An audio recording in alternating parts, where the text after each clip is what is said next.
Hello, আসসালামু আলাইকুম। কেমন আছো সবাই? দিস ইজ খাবার সরি রিডম ফ্রম রিডম আই টেন ফর এফএম। আমি আছি তোমাদের সাথে বেশ কিছুক্ষণ ধরে থাকবো।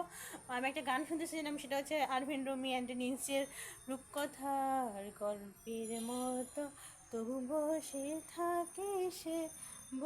থাকে আকাশ দেখার অপেক্ষায়।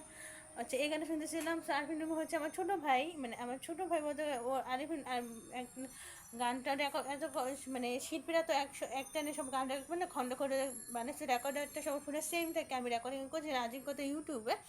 সো আমাকে কেমন দেখাচ্ছে এই চুলে, আমি আর চুল কাটবো না ভাই, আমার চুল কোমর ছেড়ে গেছে, আমার চুলে কিছু কালি ব্রেক পুরোটাই কালি ব্রেক হয়ে গেছে। এখন আগে যাও ছিল কি এখান থেকে এখন যা পুরো কালি ব্রেক হয়ে গেছে, বুঝছো?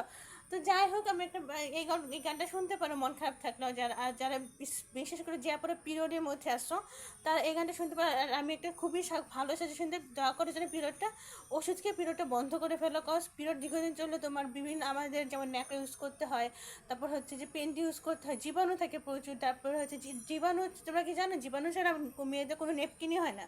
তো এটা কখন যে কে কার ক্ষতি করে বসে সব চিন্তা করে আমি কিন্তু আমার পিরিয়ডটা বন্ধ করে দিয়েছি 27, এটা এজ অফ 26 ইয়ার্স ওল্ড। যখন আমার মানে এখন আর পিরিয়ড হচ্ছে না, আমার লাস্ট পিরিয়ড হচ্ছিলো মানে 3 মাস আগে। সরি 2 মাস আগে, 2 মাস 15 দিন হয়ে গেল যে পিরিয়ড বন্ধ হয়ে গেছে। সো আমি এখন পিরিয়ড করাচ্ছি না, কারণ আমার ইনফেকশন হতে পারে। আর হ্যাঁ, এই তো ভালো থেকো বাবা। আসসালামু আলাইকুম। আর জন্য একটু দোয়া করো, আমার জন্য একটু দোয়া করো, নিজেরাও ধর্ম দিয়ে থাকো, ভালো থেকো, সুস্থ থাকো, এটাই কমাশোনা। ঠিক আছে বাবা, আসসালামু আলাইকুম।